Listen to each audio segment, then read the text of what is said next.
Welcome back, folks, to another episode of Coach's Corner, powered to you by Central Hydraulics. I'm your host, Paul Vold. As this week, given the fact that we're at a busy time of year with our coaching staff, we decided to give a little extra time to a couple of netminders that have carried the burden here for your Granite City Lumberjacks. We have got two of our three goaltenders here this week. Got number 31, that being Nick Hansen, and obviously number 30, Tyler White, joining us here this week. Fellas, thanks so much for coming on the show. Yeah, thank you. We appreciate the time. Of course, another busy week it was for the Lumberjacks. 3-game week it was, scoring 5 out of the 6 points possible. Starting off, before we get to that point, let's introduce, of course, our players. Hansen, let us know who you are, where you're from, how long you've been playing hockey. All right.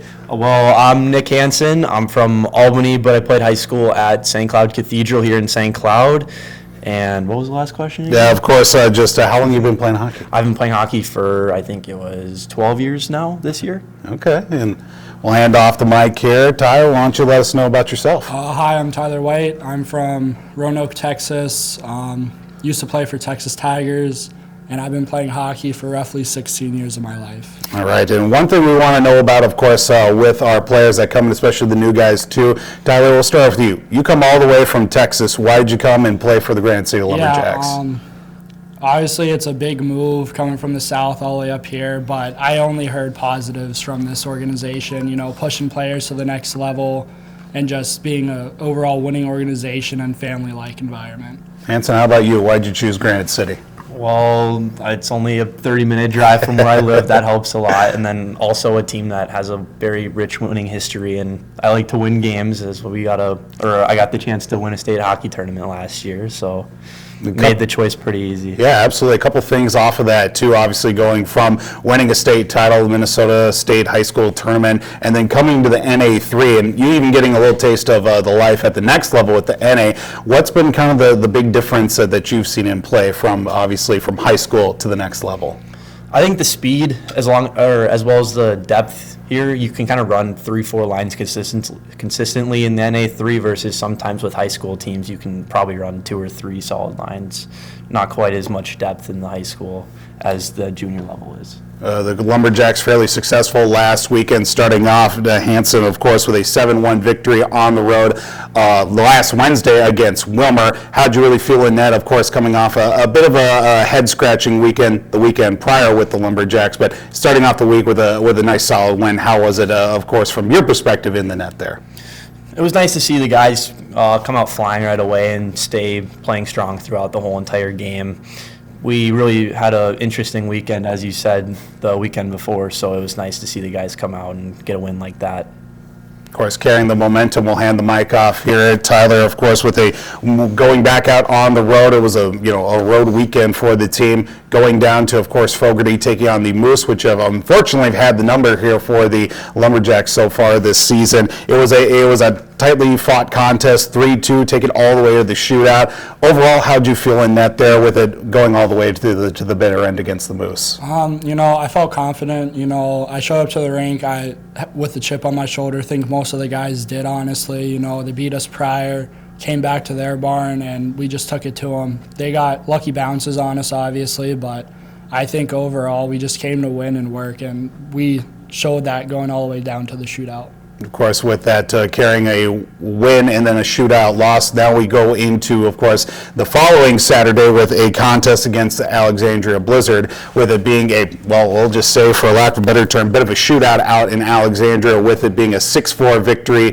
How'd you feel in that contest with it coming, basically all the way to the end, with it being such a, always a tense matchup against Alexandria? Yeah, it's always fun playing Alex, and then being able to have the guys play throughout the whole entire game, play with the same aggressiveness and nature like that. And then obviously there was a rough start there. They went up 2-0, but we were able to fight through that and make our way all the way back and just played a solid 60 minutes all the way through. Lumberjacks are going to be back in action coming up here this week. I say week, of course, because Wednesday night, the annual night before Thanksgiving contest, taking on the Moose once again, before hitting the road to take on the Mason City Toros Friday and Saturday. Of course, with Wednesday night being the night before Thanksgiving, we have our annual tradition of the teddy bear toss after the first Lumberjacks goal. We'll actually talk about that here a little bit later on the show a little bit more. But Big focus here this week, gentlemen. Of course, with it being another short week for the squad, you guys being obviously the guys between the pipes, what's been a real big focus here with practice with another short week leading up to this contest on Wednesday? Staying healthy and being able to play our systems to the level that we expect ourselves to. Ty, anything else you want to throw in there too? Just dialing everything in, making sure skates are good, no gears falling apart, just making sure really dialed in, ready to work.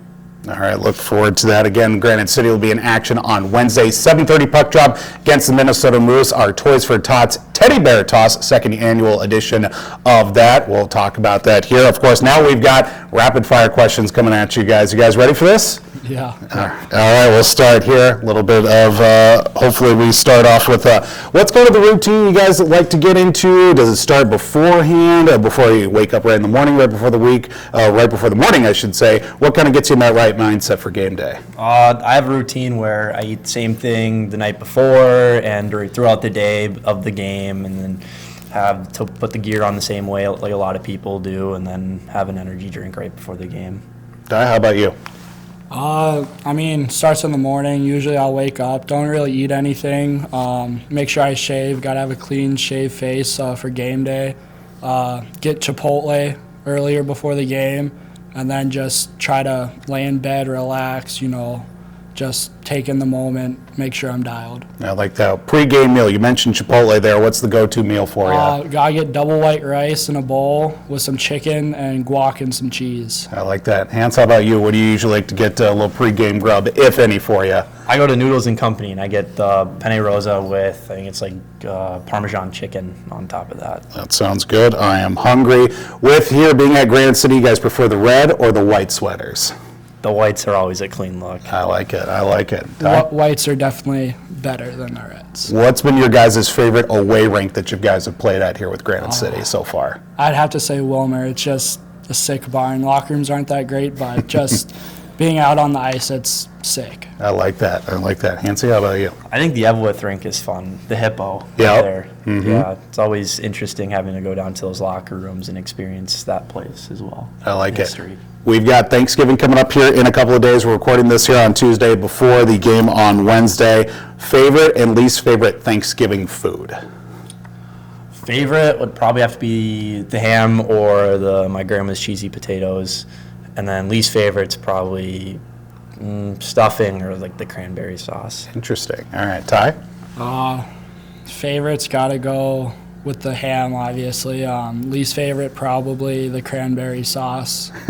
I like it. I like it. Thanksgiving traditions. I know that usually some people just go over to relatives. Any traditions that you guys kind of remember as being a favorite part of Thanksgiving? Not really. When I was little, we'd always gather at one of my relatives' house, but over the years with hockey, it's just been harder. So it's tend to get away from that and just eat with the family at home. I like it. Hans, how about you? We usually host our Thanksgiving, so we'll most years get my grandparents and then maybe a couple other relatives on top of that. I like it. And of course, we got to talk about too, first plate, you sit down for Thanksgiving. What is all on that first plate of Thanksgiving? The ham and the cheesy potatoes. That's it? Anything more? Any less? No, maybe mashed potatoes, but Okay. got to wait for my second serving. I like it. I like it. Playing the long game. I like that. Gotta go with ham and mashed potatoes. It's always the go-to. I like that. All right. We got the Toys for Tots Teddy Bear Toss coming up on Wednesday, of course, with that matchup against the Minnesota Moose. Who do you think is going to score that first goal for the Lumberjacks? It's a tough one. I might have to say Commer. I think he's been trying to get one for a while now, so I think it'll be good for him to get one. I like that. Hans, who do you think? I'm going to go with my vet, Caleb Alderson, Aldi. Smart move, smart move. Keep yourself off the fine board. All right, now we're going to start throwing some teammates under the bus here. Who do you think's got the messiest stall in the locker room? Now, we usually hear about goalies, but since you guys are the goalies, who do you think's got the messiest stall in the locker room? I think Ben Petrosky's been fined the most for it so far. I like it. No one's really messy, I think, but I'd have to go with Patty. He left, though, sadly, but every day after practice, I'd come in and there's just something in my stall from that kid. I like it. All right, here's another one. Now, I know there's probably a good amount of trash talk on the ice there about goalies and, of course, with the forwards and defensemen. Who thinks in the locker room thinks that they could take your guys' place and play goalie? Garham. He talks a lot of smack. Every day I just get an earful from that kid, so I have to go with him. All right, Hans, what do you think? Maybe Blake Loken. Oh, okay. He loves talking. All right, now we got to throw maybe somebody here in the vicinity under the bus here. Who thinks in this trio of goalies, of course, with yourself, between the two of you, and obviously Peterson, who thinks they could probably score? Now, Hansen, I know you picked up an assist over the last weekend. Who thinks that they could put one in the back of the net themselves? I'm going to bet on myself here. I like it. I like it. Ty, how about you? I'd have to bet on myself, too. I've been pretty close a few times now over the years, so I think I got it. I love the confidence. Finally here, we're not going to be throwing anybody under the bus, but we're talking personal goals here. What do you guys want to get out of this season with Granite City? I just want to get, better, be able to go to the next level and just be able to be the best me I can and go further than I know I can. Hans, how about you? Just like Whitey said, I hope to be able to play as well as I can and hopefully get an advancement for the next season. But right now, while I'm here, it's definitely try to make it all the way to the Fraser and win that. We look forward to that, of course, much more with our goalies here. With Coach's Corner, powered to you by Central Hydraulics. Nick Hansen, Tyler White join us here this week. Of course, Coach's Corner, powered to you by Central Hydraulics. Don't forget, it'll be a 7:30 puck drop coming up on Wednesday, the night before Thanksgiving, for our annual Toys for Tots Teddy Bear Toss. In that game, be sure to bring those stuffed animals after Lumberjacks score their first goal of the contest. Throw them right out on the ice. Find out much more what's going on with your Granite City Lumberjacks by going to ne3hl.com. You can also follow us on our social media platforms. I'm your host, Paul Vold. Coach's Corner. We'll talk to you guys next week.